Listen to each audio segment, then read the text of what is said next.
it's always nice to be back. I love Florida, and it isn't the first time I've been to Tampa, but great fun, and you're a very warm and welcoming people, and I thank you so much.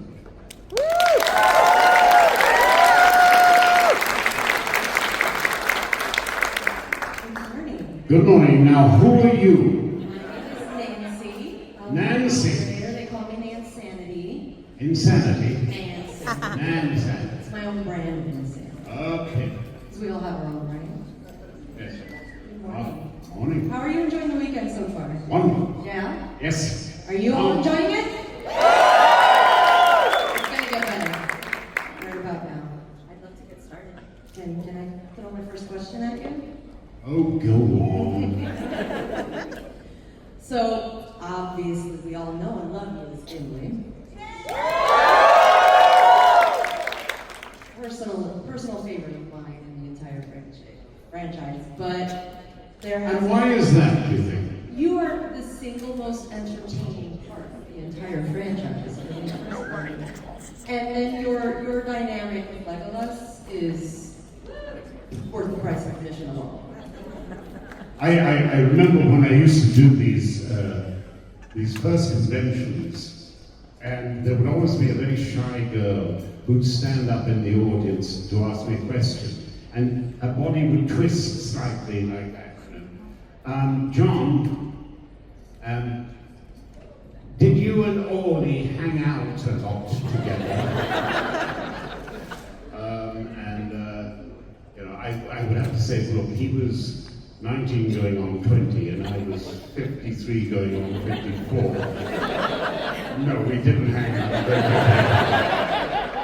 And then as his fame grew, I used to have to come on the stage and say, all right, let me stop this line of questions before they're even asked. No, ladies, I do not have Orlando Bloom's personal phone number. But if I did, I would, out of sheer malice, give it to you.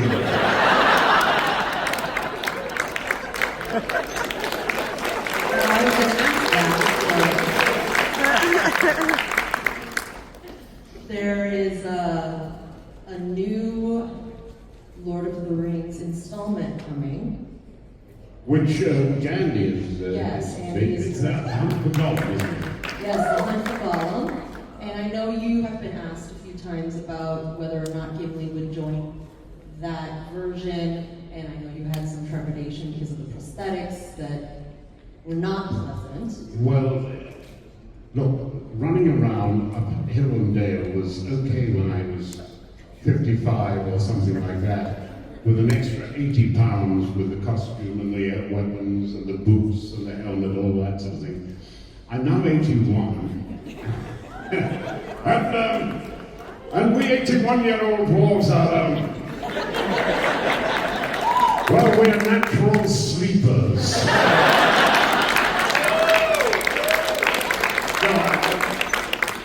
I would do anything for Andy, and what joy it would be to work with that bunch again.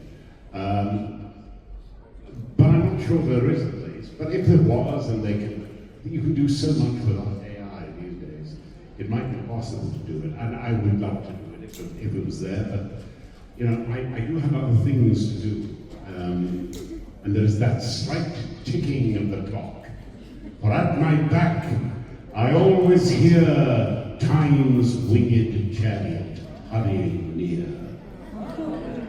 So what would be your wish list? What would it take to say a definitive yes? Do you have criteria that you would love to have in order to reprise your role? Well, I'd like to see a wee deposit in the bank.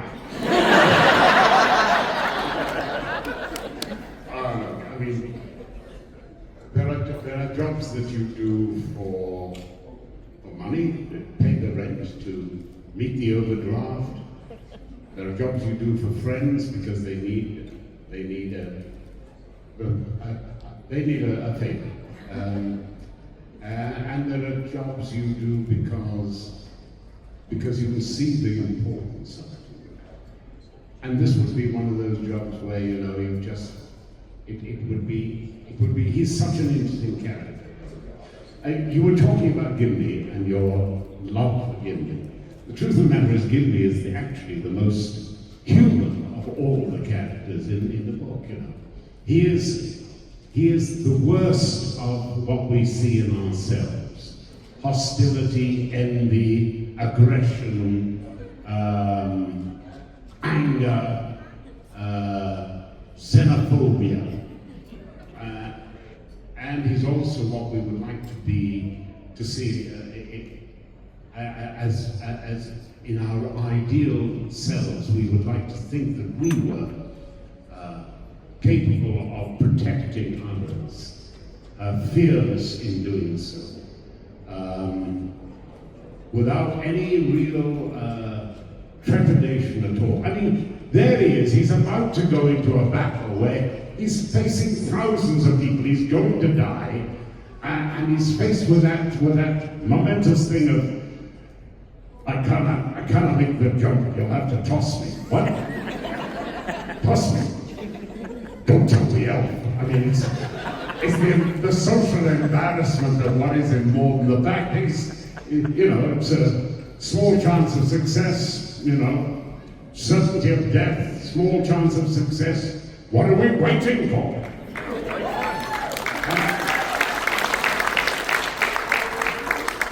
And we all, particularly us young men, oh gosh, yes, I was once a young man, but young men in particular really want to see how they will cope when death arrives. Are we going to be fearful? Are we going to be screaming? That's one of the reasons why young men push fear and ride motorbikes and race motorbikes and do daft things. I had the great privilege of being in a plane crash once, where I knew I was going to die. There was no question about it. When we started, I was taking photographs of the takeoff, and I put the camera down because I didn't want to be wearing it in my face. And when we were clipping the tops of the trees and losing speed and heading towards the ground, there was no doubt in my mind that we were going to die. It was such a valuable experience because for me it wasn't a question of, oh my God, I'm going to die, help, help. It was just, damn. What a stupid, stupid way to die. So, and you take that extra thing with you through life, you know. I try and tell my children, you know, that, and many of my old school friends used to say this as well. We used to pledge that we would teach our children not only how to live, but how to die. And as a matter of fact, this is a subject that philosophers have obviously talked about. Seneca, for instance, says, look, people go through their lives and they're scared of dying.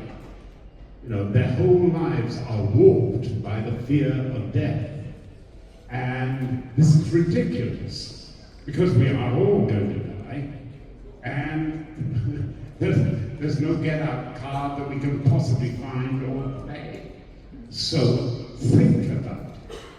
See in your minds, in your worst imaginings, how you could die, how you will probably die. Rehearse it. Know how your responses should be and want to do. Because he says, when it does happen then, you will actually be on some firm ground. You will know, you know, what you're going to say, what you're going to feel. You're going to control your fear. And that's pretty wise. And maybe a little bit off. Thank you. Well, that's cheered you all up, hasn't it, really? I do get off the track sometimes. I could just listen to you get off track all day. Okay, so mentioning all of the things about you know, Gimli and his pivotal part in the Lord of the Rings franchise, is it true that when you first read the books that you had a hard time getting through it? Number one son, called Ben, came home from school at half term, retired to his room, and we didn't see him except for food for 5 days. He was reading Lord of the Rings. He is and was a devoted Lord of the Rings fan. Number two son and I struggle as I'm trying to read to him the Lord of the... He would fall asleep just before me. Though sometimes I think we was together. I found it difficult, incomprehensible. I'm a science fiction man, not a fantasy man. So it didn't resonate with me. So when I got the part, I thought, oh Lord, I'm going to have to read this darn thing. And I read it, and exactly the same thing happened as it had happened 15 years before, or 20 years before, with my son. And I read it, and then read it again, and read it again. And about the fourth reading of it, I got what Tolkien was about. Of course, it isn't an ordinary book. He's trying to create a pre-Arthurian myth for Britain. And he's also using the Icelandic and great Nordic scriptures as a way to narrate things. So it isn't linear like that. It goes like that, and then it goes like that, and then like that. And that's very much the way the sagas go. By the way, my respect for Tolkien is almost unlimited. This is a man who really managed to get everything right. I mean, he loses his father very early on, and they come back from South Africa. His mother is poor, but they are a good Catholic family. And then he loses his mother, and he's at boarding school, really by grace and favor and scholarship. He makes friends there that would have abided with him all his life. And that's where some of the ideas come from. The little schoolboys. Some schoolboys write books and stories very early on. I think I got 522 pages into mine before I gave up. It was blood and gore, and there were girls in it too. But he goes off to the war, and he survives the war more or less intact. No warrior really comes home from war without damage. And he had lost so many of his friends. Most of his schoolboy friends were dead or badly wounded. And he comes home, but he's still mentally intact. You don't stand in the firing line in the first battle of the Somme. The first day of the first battle of the Somme, the British Army took between 80 and 100,000 casualties, including 20,000 dead. That's the first day of the first battle of the Somme. And you don't ask yourself, when you see your fellows dying on either side, you have to ask yourself, why am I here? What is the point in this? And he knew what he was fighting for. He knew that German militarism threatened the entire Western civilization. It threatened the world. It was limitless. And that is really the origins of the battle for Lord of the Rings. Lord of the Rings is about a challenge that occurs once every number of generations, where if you do not stand and fight for it, you will lose your entire civilization. And that's a hugely important theme in this. That's why he gets through the war. Siegfried Sassoon, a fine writer and poet, comes home with a complete nervous breakdown. Robert Graves, twice nominated for Nobel Prizes, twice nominated as a possible poet laureate in England, writer of I, Claudius, Claudius and the God, Claudius the god, and wonderful poems. He comes down, he's had to let us break down. The greatest poem of the World War I says Wilfred Owen, who dies literally about 4 or 5 days before the armistice, is a broken man by then. He is mentally collapsed. Tolkien comes back from that. He is disturbed, but he is basically intact. And he marries the woman he loves. She loves him. His children love and adore him. One, Christopher, devotes his life really to reconstructing and putting together his father's papers. And that's why we have so many of the posthumous volumes of Tolkien. He's a successful scholar.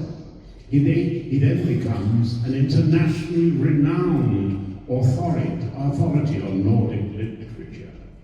His students love him.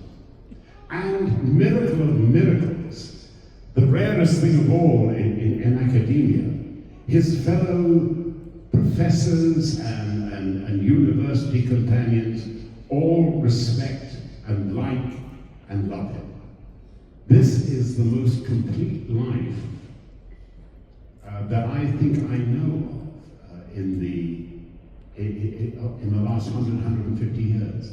I mean, we look at your founding fathers, for instance, and see them and wonder who is the happiest and most felicitous of those. And I guess it's that funny little printer in Boston who puts a kite up in the sky to discover the nature of electricity.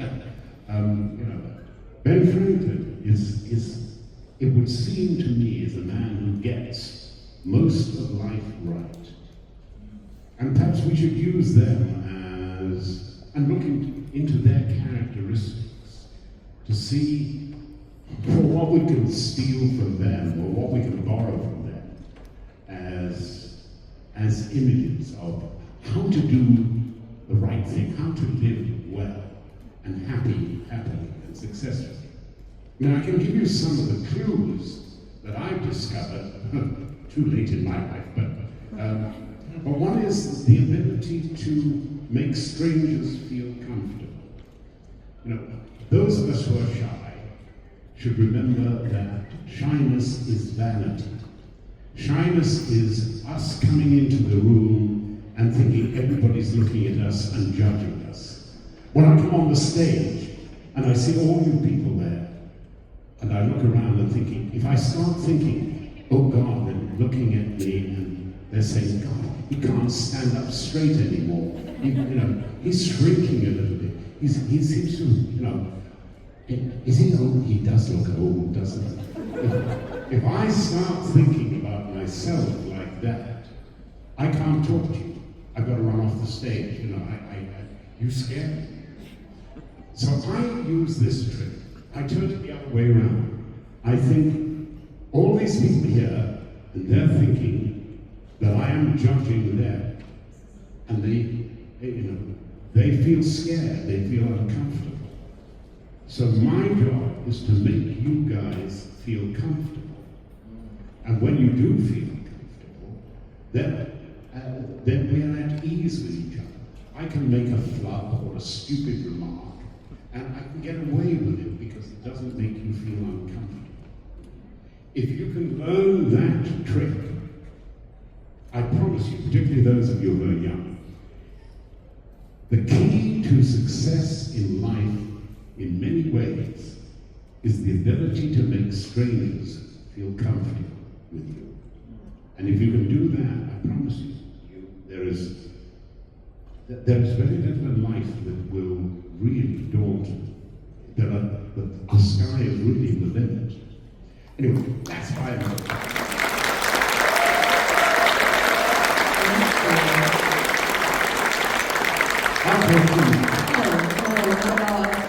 while you were talking, I was watching the audience, and I'm sure you were all feeling the same. It's just so moved by your words, and everyone's hanging on your every word, and the smiles, and the warmth coming from the audience. Has there ever been a particular fan interaction that has made you realize the impact of your work? I consider going to fan conventions one of the most important things that an actor can do. To learn who your audience is, to learn how a performance that you thought is just a good workmanlike performance. Yes, I do this because that's the way to play the part, and that serves the script. But it has a huge impact on people who, for instance, are watching movies where their grandfather has died, or their father and their grandfather were all together when they were watching it. And at the time it was nothing, but in their absence now, the more you look back, the more you value those moments, and the more emotionally you respond to the stimulus of meeting one of the people in Lord of the Rings, for instance. Yes, there is really a great connection between the actor and the part and the audience, and ultimately the audience and the actor. It's a circle, really.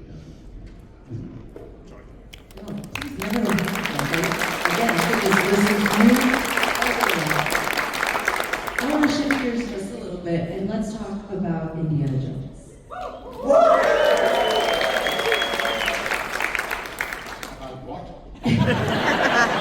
Sallah in Indiana Jones. Best figure in Cairo, yes. And right now, boys, there is a little bit of a financial pressure in Egypt, and the boys are a little bit, out of work at the moment. So if any of you have got gardens you want turned over, just bring us over, we'll turn them over, no problems, and we might even find some artifacts. And if you're selling the place, we can bury some artifacts and then find them.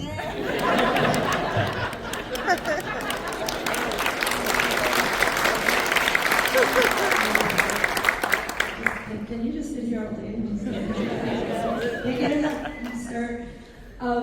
So for Sallah, you had said in the past, and please correct me if I'm wrong, that you were asked to appear in Kingdom of the Crystal Skull, but you didn't because it wasn't honoring the character the way you felt it needed to be honored. But you did appear in Dial of Destiny. What changed, and what made you decide to come back as Sallah? Well, anyone asked to be in the last Indiana Jones film was going to be a bit of a fool to turn it down. But the truth of the matter is the part wasn't any good. So they wrote more parts for me and scenes for me, and I said, come on guys, and the usual pressures on you, come on, you've got to commit to it. And there were some good scenes in there. And in the end I said, yes, okay, I'll do it. And of course, the moment I signed the contract, the scenes vanished. So, but that's show business. But it's very interesting. It's very interesting when you look at a scene and you look at a script and you can say, I don't get how this is going to work. Yes, we are going to be fans of all the activity, the chases, and all that. But you're trying to make a nostalgia film, and you filled it with people that are his old friends and companions whom you've never met. It doesn't work. And the film still has not made its money back. And it seems to me that sometimes studios are so confused. No, it's not confused. They're so ignorant of what the audience wants.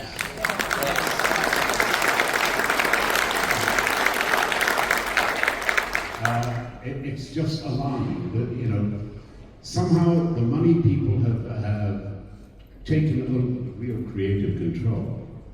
And it really is just about numbers. And if we put that star together and put 300 million into it, it's bound to be a hit. Look at the other ones before it. That isn't true. Basically, we're all suckers for a great story. That's what we want.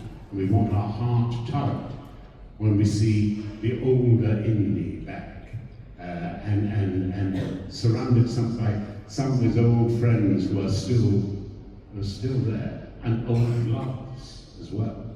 I mean, Karen comes in and steals the picture at the end, just by one smile. There should have been more. And by God, what a waste of Banderas, the most exciting actor of his generation. I'd be suing them if I was him. What a waste. Agreed. Well, I know that you all are itching to ask your questions. Please remember the rules. No, let's stay off some sensitive topics, no political stuff. Please don't ask for a hug. I want it to. No.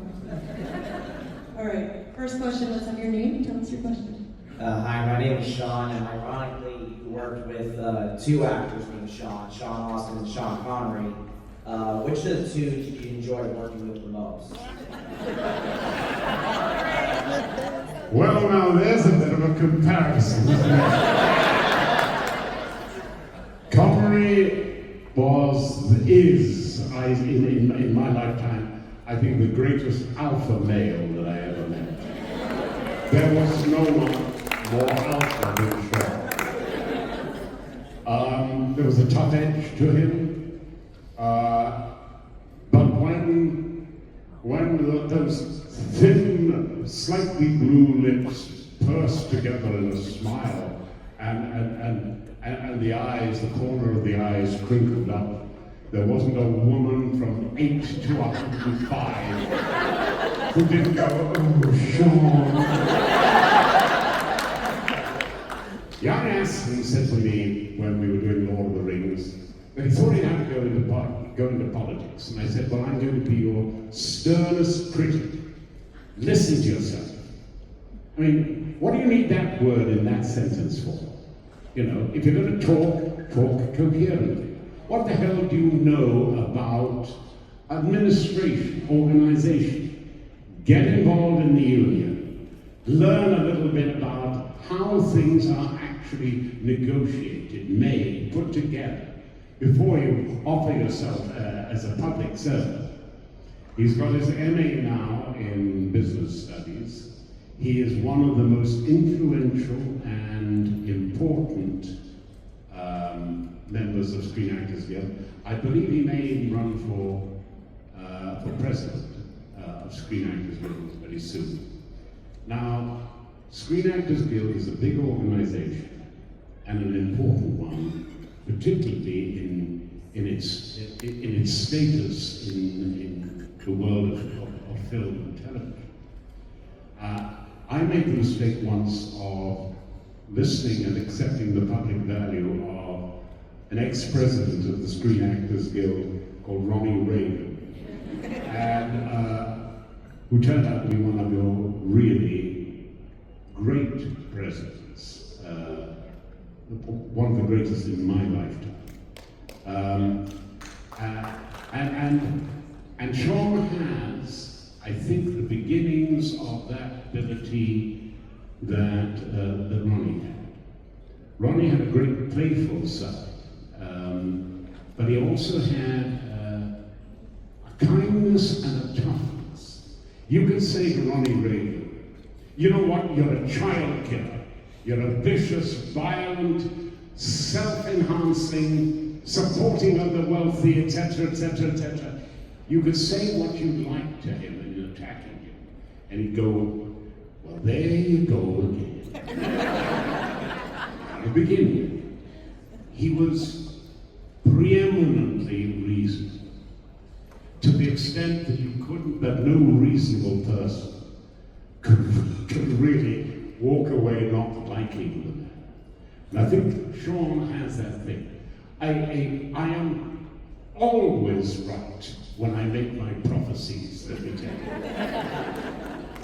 you. Most of you will live to see Sean a congressman, probably a senator, and my bet is one day he could be a contender. And I wish him so well. He's a lovely man. He's got a brain, but he's really developing the talents that he needs to serve your country. I respect that.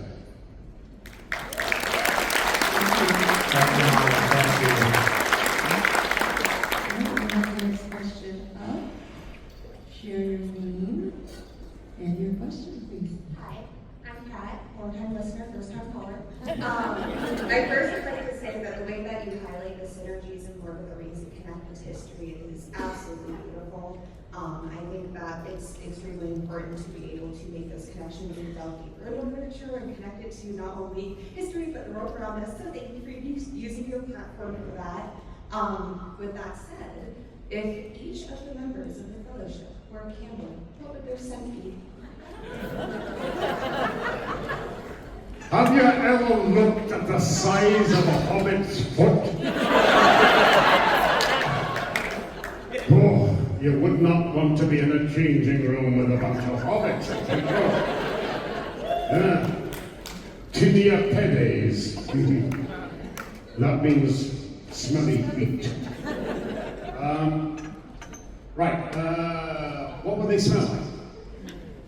Gandalf, probably pipe smoke. Not unpleasant. Not as nice as a dwarf's pipe smoke at all. A dwarf's pipe would be cherry tobacco, you know? And we dwarves have a particularly attractive odor. You know, it comes from having a lot of unwashed hair, really. But that's a different thing. It's an entirely different question. I'm not going to go there. So we covered the hobbits. What about the elves, eh? Well, what can you say about an elf, eh? I mean, this is a creature that can actually walk on snow and not leave a mark.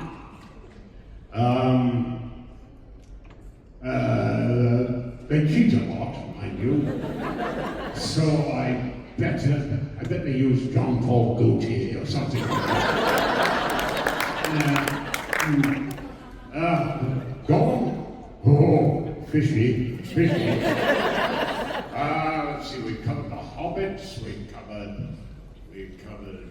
Gandalf, we covered Gollum, we covered the humans. Oh, just horse sweat. But Aragorn has.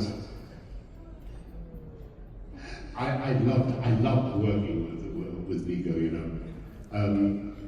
He was wholly committed to the part. He is one of the most Renaissance men that we had on the set. Vigo is a skilled, is a very skilled photographer. He's internationally exhibited as a photographer. He is a brilliant artist, painter.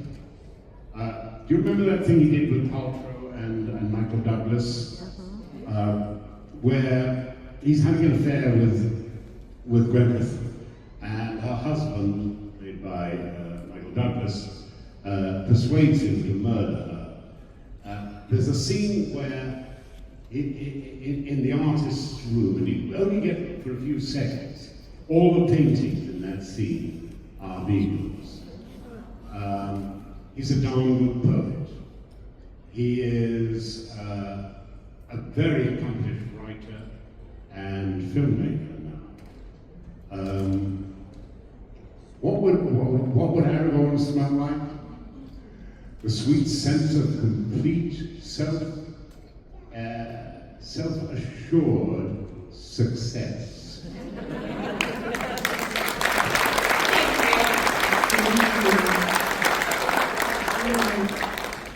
Next question, tell us your name. Hi there, my name's Chris, I'm from Tampa. It's very exciting to see you. My question is going to be short and sweet for you. Gimli had a lot of heart for such a smaller person.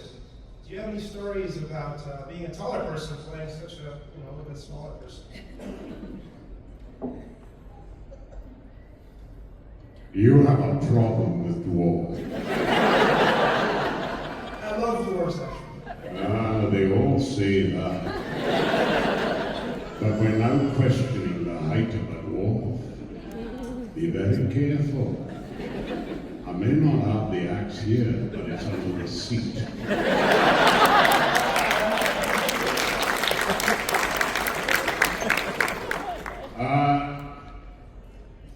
It was difficult. I mean, there were lots of tricks we were going to employ, but we're going to basically try and do it all, in camera, in the same place at the same time. But there is the height difference. So we started off with we're putting the armor on, makeup on, first day, 8 hours to put the makeup on, the armor on, all that. And now we're going to do the first take. Right? Now, Gimli is now going to use the axe.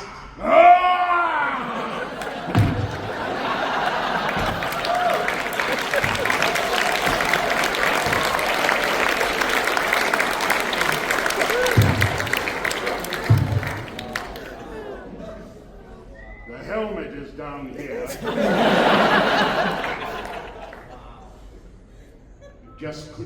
Just couldn't manage the balance. So that was another 5 or 6 hours to put that one right. Excuse me while I struggle to get up.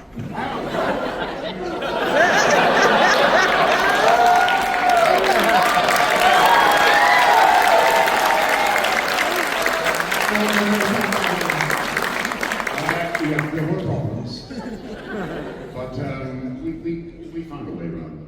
I mean, Jackson is one of the most inventive directors that I've ever worked with. And the great thing about the film industry, and one of the reasons I always say that everyone should spend at least 6 months working in the film industry, is we are not interested in your pointing out of the problems. Of course there are problems. We are not interested in the fact that you can see a problem. What's the solution? If you can't find the solution, go and find another job somewhere else, because there are 10,000 people behind you who will have a solution. And that's such an important thing for young people to learn. You know, we're not interested in problems, just find the solutions. If the director says, right, we are shooting in that direction after lunch, and I want 2 zebra right in the background of the shot over there. You do not say to the director, I'm sorry, sir, we're on a Caribbean island and there is not a zebra to be found in 5,000 miles. Not interested. You go out and you borrow if you can, hire if you have to, and buy if you must 2 donkeys and 2 pots of paint. And when the director comes back after lunch, you'll be able to say to him, sir, we've got the zebra standing in the background right over there, and he'll look and say, yes, that was a stupid idea. Actually, I'm shooting this direction. Solutions. Find the solution. Thank you. Thank you. All right, next question. What's your name? Oh gosh, we've got a lot of people. I bet. Hi there. My name is Lauren. I am a big fan of Arthur Conan Doyle's Lost World. And in particular, I love how you portrayed Professor Challenger. So I just was curious if you have any favorite scenes or moments from The Lost World or The Return of the Lost World. We had lots of fun making it. I can't remember where we did it now. It was great fun. It was a hopeless film because we didn't have any really good special effects. And in fact, I was the head of CBS. I think it was CBS. I'd been working with them, and I mentioned the film, and he had a look at it, Apparently he said, he took out his handkerchief and he said, oh, the acting's good, it's good script, but the animation, he said, was sort of like that. We didn't buy it. But great fun. And nice cast. Went on to do a few useful things afterwards, didn't they? Yeah, and I love Chatterton. I love Conan Doyle. He was a very wise and clever man, a great writer, but he was completely taken in by fairies. Two little girls who were about 11 and 14, I think, cooked up a photograph of a fairy in their garden. And Doyle was one of these people who were interested in the occult and things like that. And I think he went to his death believing that that picture was a genuine picture of fairies in the garden. You can be marvelous in one field and completely dead wrong. Thank you. Thank you for your question. Sorry. Hi, I'm Kat. Sorry, I'm nervous. This is my first Comic-Con I've ever been to. Very excited to be here. You've had such a long and successful career. Gimli, Sallah, one of my personal favorites, Maximillian, and Sliders. I'm also so in a career that's notoriously unpredictable, as a struggling actor who's getting up in age myself, what are the most crucial lessons you've learned about staying motivated, resilient when the phone is not ringing?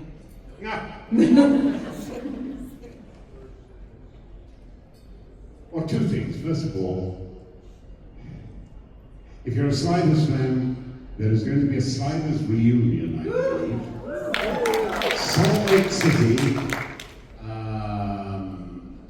City in the last weekend of September, around the 26th, 27th, I think the weekend is. Our communication is pretty bad at the moment, but I'm pretty sure the Clevant will come from stepping out on the Broadway stage. Jerry, who's got a new job, I think is going to be there. And Sabrina is coming from Rome, and I hope to be there too. So that's the good thing. The bad thing, fellow actor, our time was over. The stage will survive, but I will probably just live long enough to be able to do a few more movies.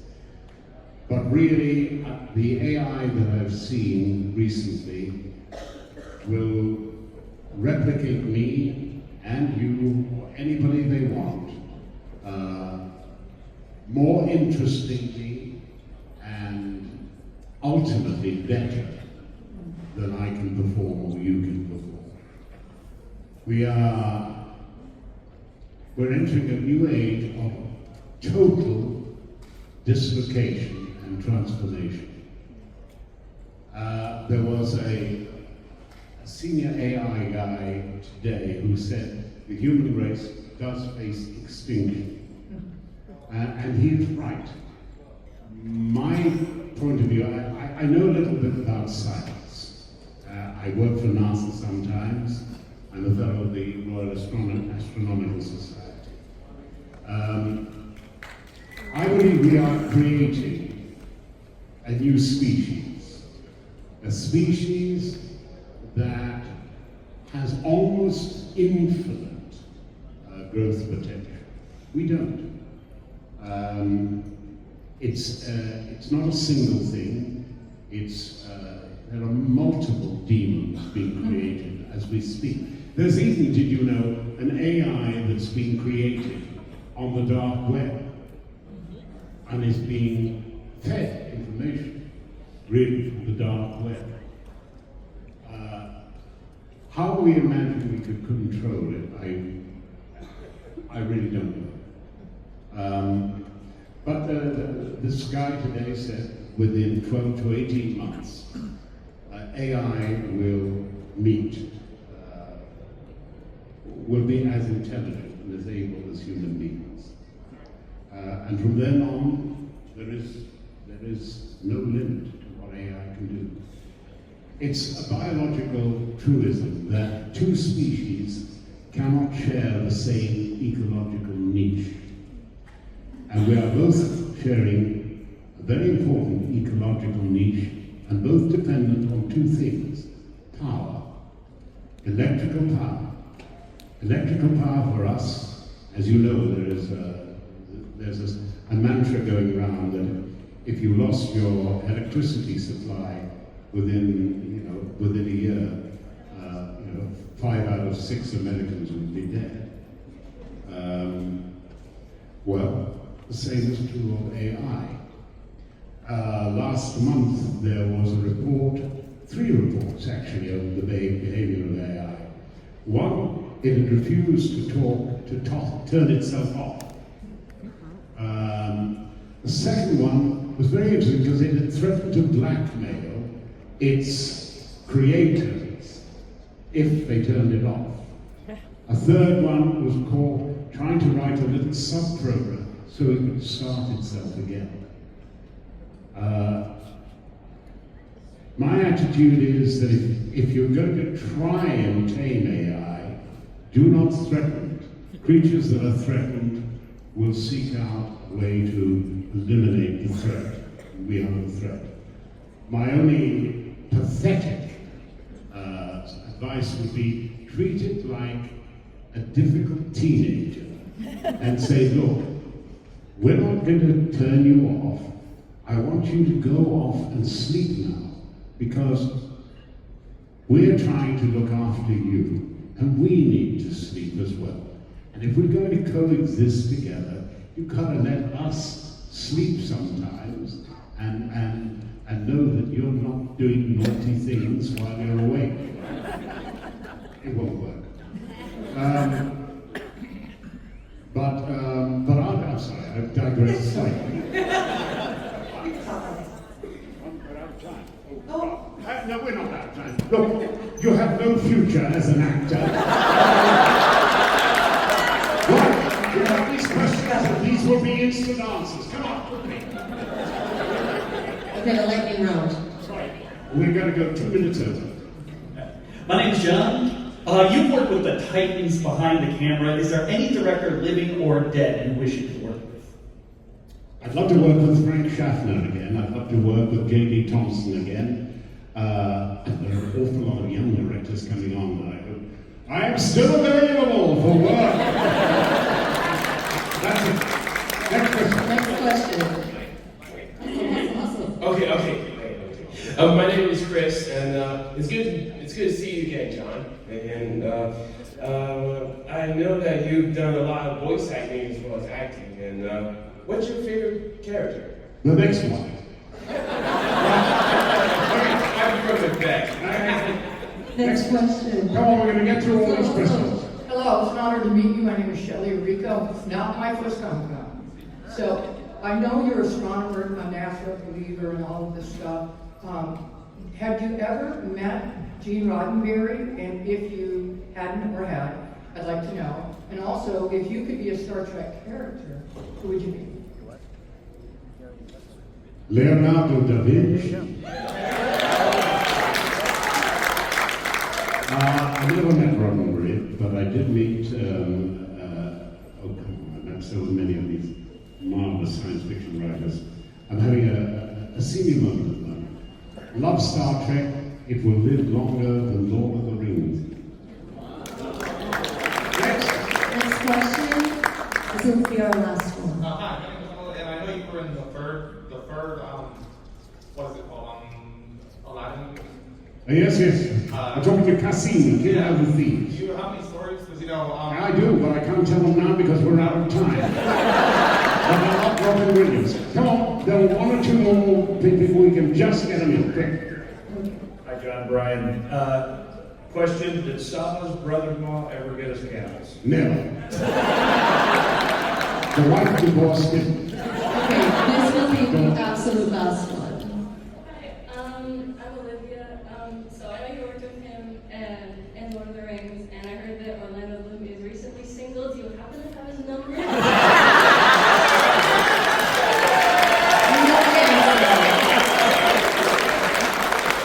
Come to the next show in Boston and ask him yourself.